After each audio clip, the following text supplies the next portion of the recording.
Welcome back to the यूरोपेक maths classes. Hope आपने last video देखी होगी जिसमें हमने वर्ड प्रॉब्लम से स्टार्ट किए थे और वो थोड़ी बड़ी हो गई थी। ठीक है बेटा, वर्ड प्रॉब्लम्स पे थोड़ी लेंथ चली जाएगी वीडियो की। तो आप क्या कीजिएगा, आप या तो 1.5x करके देख लीजिएगा स्पीड को, या 2x करके देख लीजिएगा। ठीक है बेटा, लेकिन उसमें उतना ही एक्सप्लेन करना होता है, तो it need that much time, तो उसमें उतना ही लगने वाला है। ठीक है बेटा जी, अगर आपको चैनल पसंद आ रहा है तो please do share this with your friends. अगर और चैनल को सब्सक्राइब भी कर लें, टीचर को भी एक अच्छा मोटिवेशन मिलता है। जो आपके डाउट्स वगैरह होते हैं उनको आप कमेंट्स में भी डाला कीजिए। ठीक है बेटा, if you have any kind of doubt please ऐसे सिर्फ वीडियो में देखिए। जितना इंटरेक्टिव सेशन होता है उतना उसका अच्छा आउटपुट निकल के आता है। ठीक है बेटा, जो भी आपके डाउट्स है, जो भी आपको क्लैरिटी नहीं आ रही है किसी भी चीज में, उसको प्लीज डू कॉमेंट, ताकि थोड़ा मेरे को समझ में आए कि आपको क्या पार्ट समझ नहीं आ रहा है, whether it is the part of हमारा concept, whether it is the part of the calculation, जो भी उसका पार्ट है, तो फिर हम उसको फिगर आउट कर सकते हैं। ठीक है बेटा जी, तो आज हम लोग सेकंड वर्ड प्रॉब्लम्स को कंटिन्यू करेंगे। स्टैंडर्ड मैथ्स वालों के लिए वर्ड प्रॉब्लम्स ही मेनली पूछी जाती है, जो हमने प्रीवियसली कुछ किया था इस चैप्टर के अंदर, चाहे वो हमारे नेचर ऑफ रूट्स हो या क्वाड्रेटिक फॉर्मूला पे डायरेक्ट इक्वेशंस को सोल्व करना हो, तो वो डायरेक्टली आप क्वेश्चंस कम आते हैं। नेचर ऑफ रूट्स पे तो फिर भी एमसीक्यूज काफी आते हैं, लेकिन वर्ड प्रॉब्लम्स ही मेनली पूछी जाती है। ठीक है बेटा जी, तो आज की वीडियो में भी हम भाई 2-3 प्रॉब्लम्स तो एटलीस्ट करेंगे और देखते हैं कितनी लेंथ जाती है। तो अगर लेंथ का इशू है तो आप बता दीजिएगा, मैं एक एक करके डाल दूंगा। एक वीडियो में एक वर्ड प्रॉब्लम आ जाएगी, दूसरे में दूसरी आ जाएगी, तो वो 7-8 मिनट का ड्यूरेशन हो जाएगा। बाकी अगर आप स्पीड को इंक्रीज करके देखते हो तो भी आपको चीजें समझ आ जाएंगी। ठीक है बेटा जी, तो चलिए अपनी वीडियो क्वालिटी को 720 पिक्सल पे सेट कीजिए and let's start the discussion. देखो बेटा, अभी मैंने ये लिए, this is also like in CBSE 24 5 mark के लिए आया था। वर्ड प्रॉब्लम्स को जैसे मैंने बताया, सबसे पहले आप क्या करो, उसको अच्छे से रीड करो, ताकि आपको ये समझ में आए कि आपका वेरिएबल क्या जाने वाला है, उसमें क्या अननोन है। देखो यूजुअली जो फाइंड करना होता है दैट इज बेसिकली हमारा अननोन, उसी को हम लोग एक्स ले लेते हैं। ठीक है बेटा जी, तो अगर हम देखें, our train travels a distance of 90 kilometre at a constant speed. कोई एक ट्रेन है जो 90 किलोमीटर की डिस्टेंस को कांस्टेंट स्पीड से ट्रेवल करती है। ठीक है बेटा जी, had this speed been 15 kilometre per hour more, अगर उसकी स्पीड 15 किलोमीटर पर आवर से, जो उसकी रेगुलर स्पीड थी, सपोज वो 60 किलोमीटर पर आवर से जाती है, तो अभी वो 15 किलोमीटर आवर से जाने लगे, अगर मीन 75 किलोमीटर, मैं तो ये तो एग्जांपल ले रहा हूँ, तो वो क्या कर रहा है, had the speed be 15 kilometre per hour more, अगर स्पीड 15 किलोमीटर पर आवर से ज्यादा हो जाए तो it would have taken 30 minutes less. तो ऑफ कोर्स अगर स्पीड ज्यादा हुई तो भी टाइम कम लगेगा। स्पीड और टाइम तो इनवर्सली प्रोपोर्शनल होते हैं ना। If you are going with faster speed तो आपको क्या, उसको आपको थोड़ा शॉर्टर टाइम लगने वाला है। ठीक है जी, less for the journey, find the original speed of the train. ठीक है, आप जितने स्टार मार्क करना चाहो इस क्वेश्चन को आप उतने स्टार मार्क कर सकते हो। इसमें काफी हमारे ये काफी इंपॉर्टेंट क्वेश्चन है। ठीक है, इसमें फ्लाइट वाला क्वेश्चन, एरोप्लेन वाला भी आता है, ट्रेन वाला भी आता है, तो काफी इंपॉर्टेंट है। ठीक है जी, करने का तरीका क्या होता है, find the original speed of train. तो आप सबसे पहले क्या करोगे, उसको एक्स लेट कर लोगे। ठीक है बेटा जी, let original speed of train, original speed of train हम कितना ले लेते हैं, सपोज दैट इज हमारी x kilometre per hour. x kilometre per hour इसलिए ले रहे हैं क्योंकि वो 15 किलोमीटर पर आवर से इंक्रीज भी हो रही है। ठीक है बेटा जी, और वो डिस्टेंस कितना कवर कर रही है, हमारा डिस्टेंस टू बी कवर्ड, हाँ जी, distance to be covered that is हमारा 90 किलोमीटर।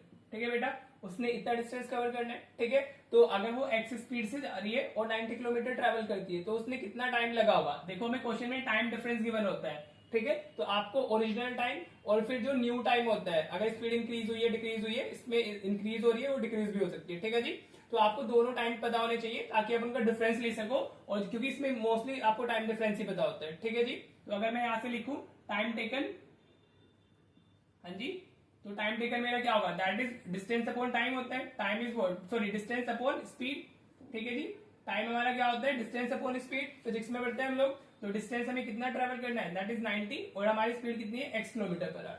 ठीक है बेटा जी, दिस इज वेरी इंपॉर्टेंट, आपको यही समझना है। अगर आप टाइम टेकन देखते हो कि अगर वो x किलोमीटर पर आवर से जाती है, 90 किलोमीटर कवर करती है उस स्पीड से, तो it would have taken 90 by x हमारा आवर। कितना टाइम लगेगा उसको, 90 बाय x आवर्स लगने वाले हैं। ठीक है बेटा, आवर बोलो आप आवर्स बोलो, ठीक है, कितने घंटे उसको लगने वाले हैं। ठीक है, time is what, distance upon speed. ठीक है बेटा जी, आप देखते हैं उसकी न्यू स्पीड क्या हो गई है, new speed of train, new speed of train, हाँ जी, तो न्यू स्पीड ऑफ ट्रेन क्या है हमारी, वो x kilometre 15 kilometre per our से बढ़ गई है। ठीक है, 15 किलोमीटर पर आवर से वो बढ़ रही है।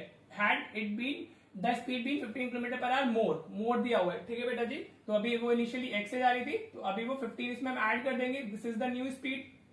हाँ जी, अब वो उसकी स्पीड इंक्रीज हो गई ना, तो कितने से इंक्रीज हुई है, बाय 15 इंक्रीज हुई है। ठीक है बेटा जी, तो डिस्टेंस तो उसको अभी भी सेम ही ट्रेवल करना है, सिर्फ स्पीड इंक्रीज हुई है, डिस्टेंस इज स्टिल सेम। तो अभी टाइम टेकन कितना हो जाएगा, न्यू टाइम कितना आ जाएगा हमारा, इसको आप ओरिजिनल टाइम लिख सकते हो, new time taken will be by distance upon speed लिख सकते हो आप। तो डिस्टेंस हमारा 90 ही है अभी भी, और हम स्पीड अभी हमारी x + 15 हो गई है। ठीक है बेटा, इतना टाइम इसको लग रहा है। ठीक है बेटा जी, समझ आया। ये फॉर्मूले से देखो अभी इक्वेशन बनने वाली है ना, 5 मार्क में आया तो इतना सब तो लिखना ही पड़ेगा आपको। ठीक है बेटा जी, तो now what you are provided with, you are provided with the time difference. उसको अभी जो ये वाला टाइम है वो इससे 30 मिनट्स कम है। कितना टाइम कम है, जो ये वाला टाइम है आपका वो ये और ये वाला टाइम है, इन दोनों में जो डिफरेंस है वो 30 मिनट्स है। ये वाला टाइम ज्यादा है और ये वाला टाइम कम है, क्योंकि यहाँ स्पीड ज्यादा है तो टाइम कम लगेगा। ठीक है बेटा जी, तो आप क्या लिख सकते हो, अकॉर्डिंग टू क्वेश्चन आप लिख सकते हो। तो हम क्या करेंगे, ये वाला टाइम ज्यादा है हमारा 90/x, ठीक है, माइनस 90 अपॉन x + 15 हो जाएगा। So that is what 30 minutes. कितना दिया हुआ है हमारा, 30 मिनट्स दिया हुआ है, लेकिन हमारी स्पीड है किलोमीटर पर आवर में, तो we will convert this into the hour by dividing it 16।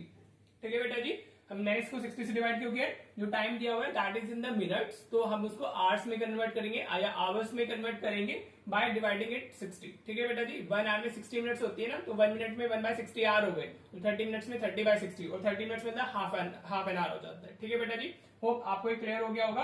This is the time difference. अगर वो दोनों में जो टाइम डिफरेंस है हमें वो दिया हुआ है, इनिशियली वो x किलोमीटर पर से जा रही है, तो अभी उसको 90/x टाइम लग रहा है, और फिर वो हमारा x + 15 किलोमीटर पर आवर से जा रही है, तो उसको 90 अपॉन x + 15 लग रहा है। This time is more, this time is less, तो ज्यादा में से कम को माइनस करते हैं हम लोग हमेशा। तो या नाउ सिंप्लीफाई कर लीजिए इसको, सिंप्लीफाई करना है आपको, दिस क्रॉस मल्टीप्लिकेशन कर लो, या तो आप 90 पहले कॉमन ले लीजिए, तो 1/x माइनस 1/x + 15 बचेगा। ये मैंने आपको कराया हुआ है क्वाड्रेटिक फॉर्मूले के अंदर, इस टाइप के क्वेश्चंस मैंने आपको काफी कराए थे। ठीक है बेटा जी, तो ये हमारा 1 और ये 2 आ जाएगा, तो इधर यू हैव 1/2, राइट। अब जिस बच्चे ने प्रीवियस वीडियोस देखी है वो जानता होगा जो कॉन्सेप्ट बताया था मैंने। तो अभी ये क्या होगा, ये क्रॉस मल्टीप्लिकेशन होगी, 1 × x + 15, ये x + 15 आ जाएगा, ये 1 × x माइनस x आ जाएगा, और अपॉन में ये दोनों मल्टीप्लाई हो जाएंगे, x + 15। ये वाला मैं आपको रूल बता चुका हूं जब हमने क्वाड्रेटिक फॉर्मूला किया था। ठीक है बेटा जी, वहां पर इस टाइप का क्वेश्चन मैं ऑलरेडी करा चुका हूं, होप आपने वो वीडियो देखी हुई होगी, नहीं देखी है तो आप देख लीजिएगा, राइट। तो यहाँ x से x कैंसिल हो गया हमारा न्यूमरेटर में, तो व्हाट वी हैव न्यूमरेटर में 90, और अंदर से ब्रैकेट के अंदर 15 मिलेगा, right, divided by what x², ये प्लस 15x हो गया, इसको मैंने अंदर मल्टीप्लाई कर दिया। ठीक है बेटा, होप आपको अच्छे से क्लियर हो रहा होगा। तो दिस इज 1/2। ठीक है बेटा, राइट। अब आप इसको क्रॉस मल्टीप्लाई कर लो, ये इस तरफ आएगा, इस तरफ आएगा, आप इसको मल्टीप्लाई करके भी लिख सकते हो। मैं उसको यूजुअली उसके फैक्टर्स में कन्वर्ट करने की कोशिश करता हूँ, हाँ जी, तो मैं उसको मल्टीप्लाई करके प्रॉपर नहीं लिखता हूँ। ठीक है बेटा, तो ये इधर आएगा तो 90 × 15 × 2 30 हो जाएगा, और इधर इस तरफ जाएगा तो x² + 15x हो जाएगा। ठीक है बेटा जी, होप आपको अच्छे से क्लियर हो रहा होगा यहाँ तक, इस पॉइंट तक। अभी आपको कोई प्रॉब्लम इसमें नहीं होगी, राइट। अब आपको ये क्या लिखा, अगर आप चाहो तो मल्टीप्लाई करके भी लिख सकते हो। देखो इसको हम ऐसे लिख लेते हैं पहले, x² + 15x = 9 × 3 27 100 हो गया। ठीक है बेटा, दिस इज योर इक्वेशन। अभी आप इसको इधर शिफ्ट कर लो, मैं अभी इधर लिखता हूँ ताकि आपको बोर्ड पे चीजें अच्छे से दिखाई दे। तो इसको आप इधर शिफ्ट करोगे तो ये तो अब देखो कैलकुलेशन है, ये तो आपका पार्ट है, कुछ भी कर सकते हो उसमें। ये -2700 हो गया = 0। ठीक है बेटा जी, होप आपको ये समझ आ रहा होगा। अब आप इसमें चाहो तो मिडल टर्म स्प्लिटिंग लगा लो, अगर आप इसमें चाहो तो आप इसमें क्वाड्रेटिक फॉर्मूले से भी इसको जा सकते हो। ठीक है जी, तो अभी मैं इसको सॉल्व नहीं कर रहा हूँ, इनके आंसर सबके मैं सिर्फ इक्वेशन बना के आपको देता हूँ, आंसर्स आप सबके खुद से फाइंड करोगे। अगर आपको नहीं मिलता है तो फिर आप मुझे बता दीजिएगा, ठीक है। तो आप इसके फैक्टर्स कर लेना, तो आपको क्या मिलेगा, आपको इसका आपका आंसर मिल जाएगा। ठीक है बेटा जी, so whatever you will be getting, suppose आप यहाँ से x की 2 वैल्यू मिलेंगी, अगर कोई नेगेटिव आती है और कोई पॉजिटिव आती है, तो you will be taking positive वाली वैल्यू, और जो नेगेटिव आएगी उसको आप लिखोगे रिजेक्टेड।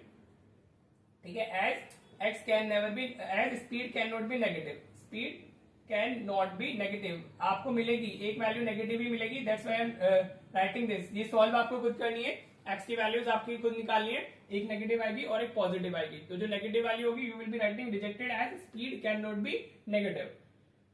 ठीक है बेटा जी, और जो पॉजिटिव होगी that will be your final answer, और आप लिख दोगे ओरिजिनल स्पीड ऑफ ट्रेन, जो आपका फाइनल आंसर होगा that should be like this, original speed of train, speed of train. तो आप लिख दो, आई थिंक इसका आंसर 45 किलोमीटर पर आएगा, आई माइट बी रॉन्ग, तो आप इसको खुद से कर लेना, तो इस तरीके से आपका आंसर आ जाएगा।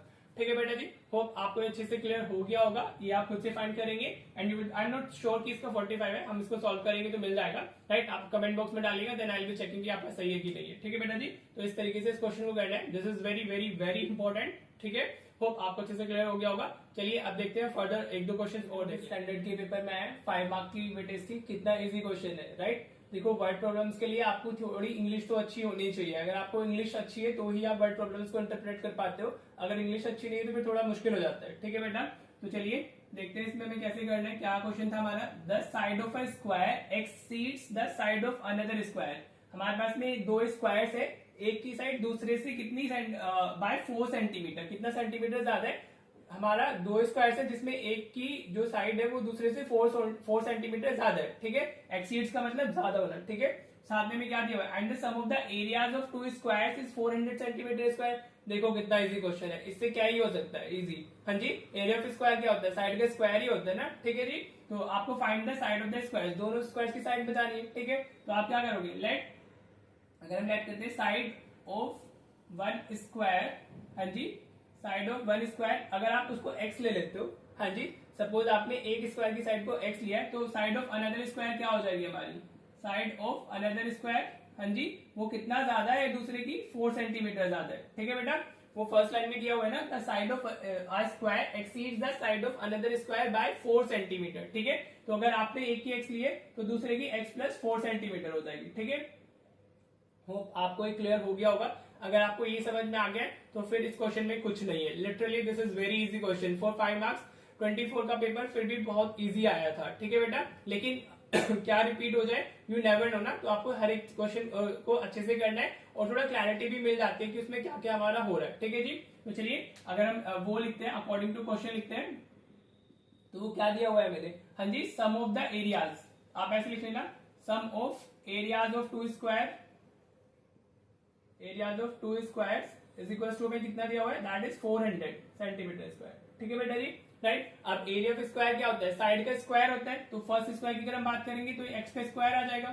ठीक है बेटा, साइड के स्क्वायर लेना होता है ना, में दूसरे स्क्वायर की बात करेंगे हम तो वो क्या आ जाएगा, एक्स प्लस 4 का होल स्क्वायर हो जाएगा, and that is equal to 400। ठीक है बेटा जी, ये क्या है, एरिया ऑफ फर्स्ट स्क्वायर, ये क्या है, area of second square.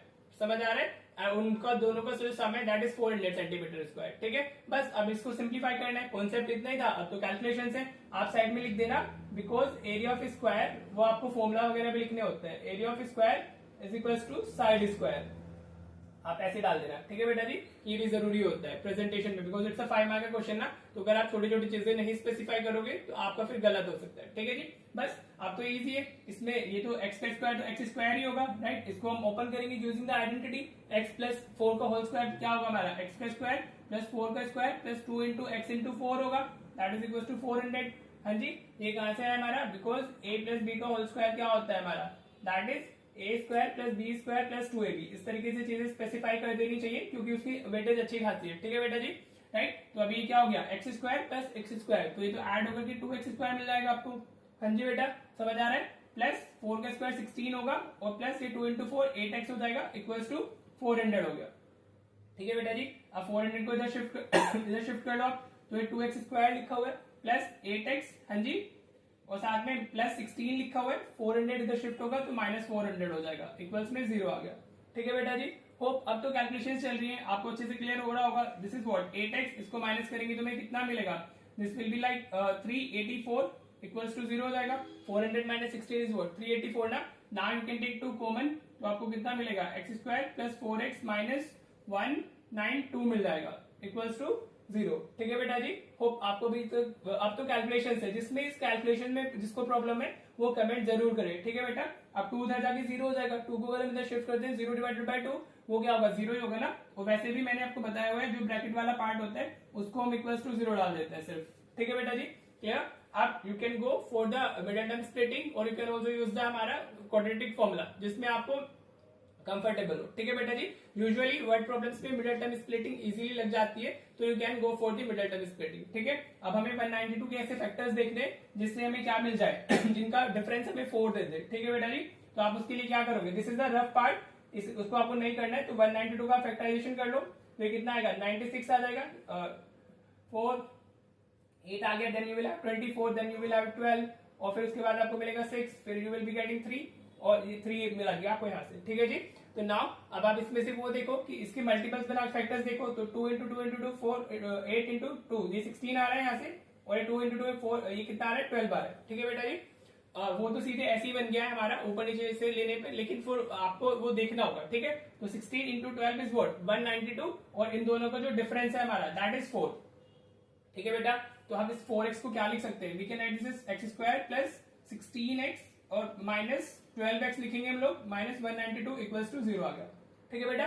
4x है ना, तो 16x माइनस 12x लिखा जाएगा, ठीक है जी। अब फर्स्ट टू टर्म से x कॉमन लेंगे तो x प्लस 16 आ गया, यहाँ से माइनस 12 कॉमन लेंगे तो x प्लस 16 आ जाएगा इक्वल्स टू 0, ठीक है। अब आपके दो फैक्टर्स क्या है, x माइनस 12 मिला और x प्लस 16 मिल गया इक्वल्स टू 0, ठीक है बेटा, राइट। तो अगर आप इसको 0 रख के इक्वल डालोगे, दोनों को इंडिविजुअली इक्वल्स टू 0 डालना होता है ना, तो x की वैल्यू 12 आ जाएगी और एक x की वैल्यू माइनस 16 आएगी, ठीक है बेटा जी। ये कैलकुलेशन है इसलिए मैं थोड़ा जल्दी बता रहा हूँ, राइट। आप इसको लिख दोगे rejected as side can not be negative, as side can not be negative, ठीक है, वो कभी भी नेगेटिव नहीं होगी हमारा, तो वो क्या हो जाएगी, रिजेक्ट हो जाएगी। तो x की वैल्यू कितनी आ गई 12।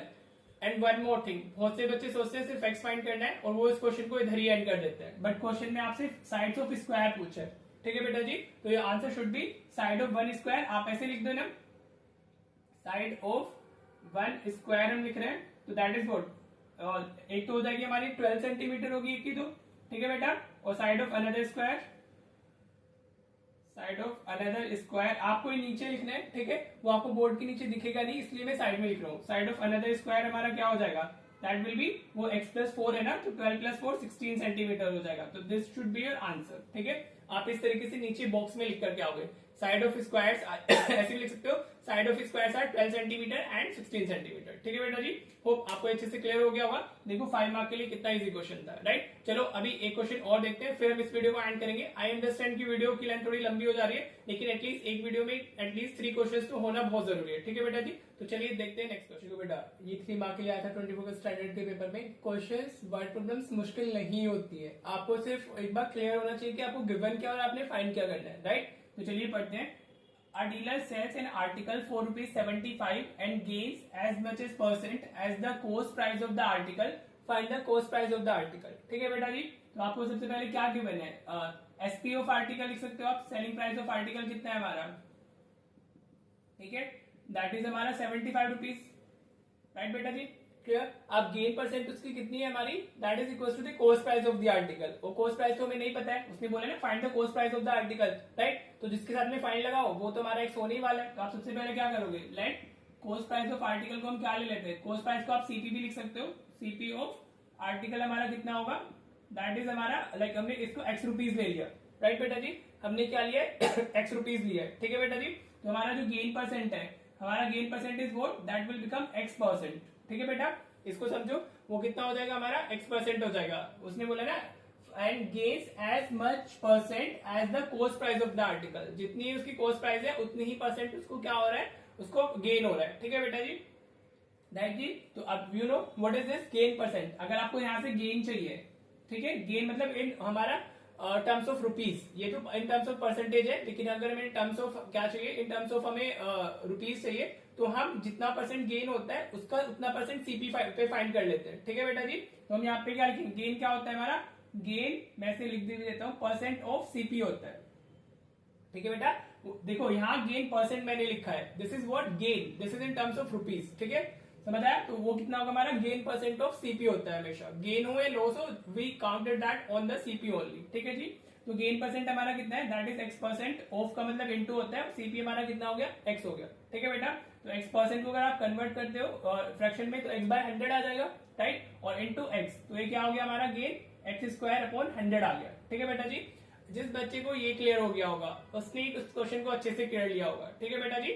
और ये चॉइस में भी नहीं था और इस पे कोई चॉइस नहीं थी, इसको ऐसे ही करना था। तो जिस बच्चे को ये क्लियर था उसने ये कर लिया होगा, जिसको ये नहीं क्लियर हुआ होगा दिस पार्ट ओनली, फिर ये करना थोड़ा मुश्किल था, ठीक है बेटा। तो बस आप तो कुछ नहीं है, वी नो दैट, आप सीधा लिख दोगे व्हाट वी नो दैट।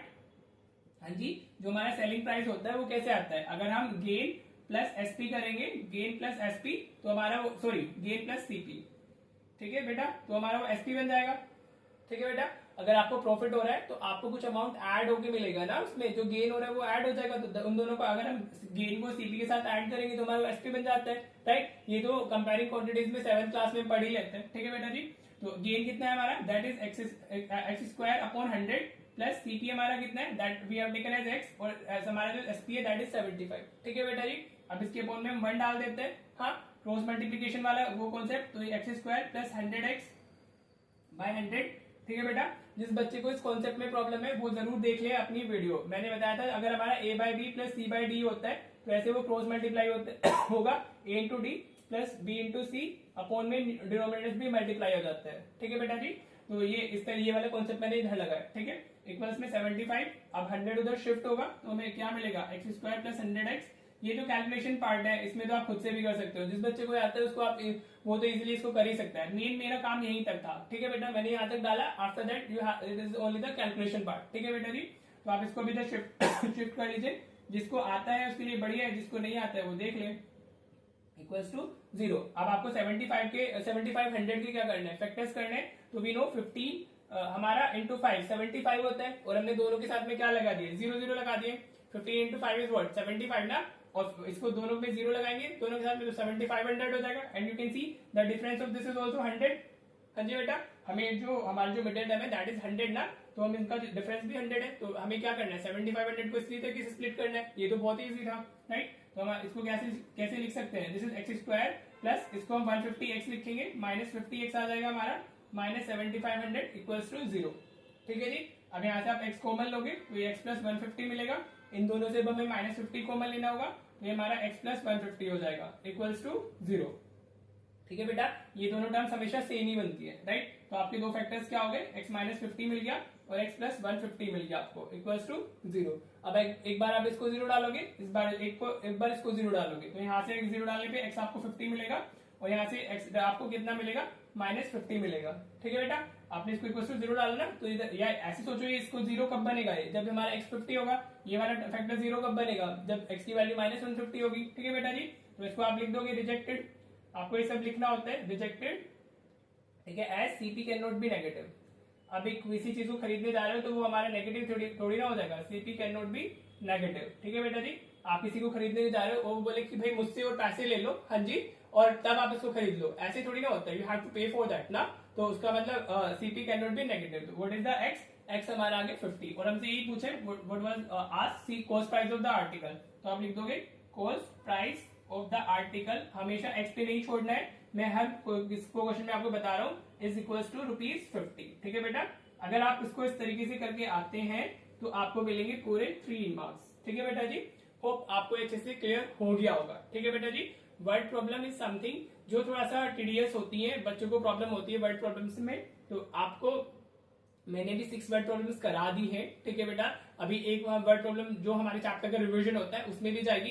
तो अगर आपको थोड़ा कॉन्सेप्चुअल क्लैरिटी ही लेके आनी है, देखो ये सेम टोट के आपके पेपर में नहीं आने वाले है ना, so you have to be just conceptually strong कि हम कैसे इसको अटेम्प्ट करते हैं, व्हाट इज आवर अप्रोच। हमें क्वेश्चन को अच्छे से पढ़ना है उसमें जो चीजें दी हुई है उसमें सबसे पहले फिगर आउट करना है what is x and all. ठीक है, उसमें क्या क्या कॉन्सेप्ट हम अप्लाई कर सकते हैं। ठीक है बेटा जी, होप आपको थोड़ी सी क्लैरिटी आ गई होगी, राइट। तो we will end this chapter with this. ठीक है, वर्ड प्रॉब्लम्स हमारी हो गई, जो कॉन्सेप्ट हमारे हो गए हैं, अभी सिर्फ एक वीडियो की आपकी रिवीजन वाली आएगी, right. And then we will be starting the next chapter, most probably arithmetic progression. और अगर आपको कुछ स्टार्ट कराना है तो डू कमेंट, हम वो भी स्टार्ट कर सकते हैं। ठीक है बेटा जी, तो प्लीज चैनल को शेयर करो if you are liking this, और जो शॉर्ट्स अपलोड होते हैं उनको जरूर देखो, बिकॉज एमसीक्यू काफी हमारा होता है जिसमें हमें थोड़ी सी प्रॉब्लम होती है। तो एमसीक्यू वाले पार्ट में हम थोड़े से इरिलेक्टेंट से होते हैं या वो मार्क्स नहीं आते हैं, तो वो जो शॉर्ट्स अपलोड होते हैं everyday, please do watch them also, तो आपका पूरा बहुत अच्छे से सब्जेक्ट प्रिपेयर हो जाएगा। ठीक है बेटा, तो चलिए मिलते हैं फिर नेक्स्ट वीडियो में। Thank you so much for watching the video.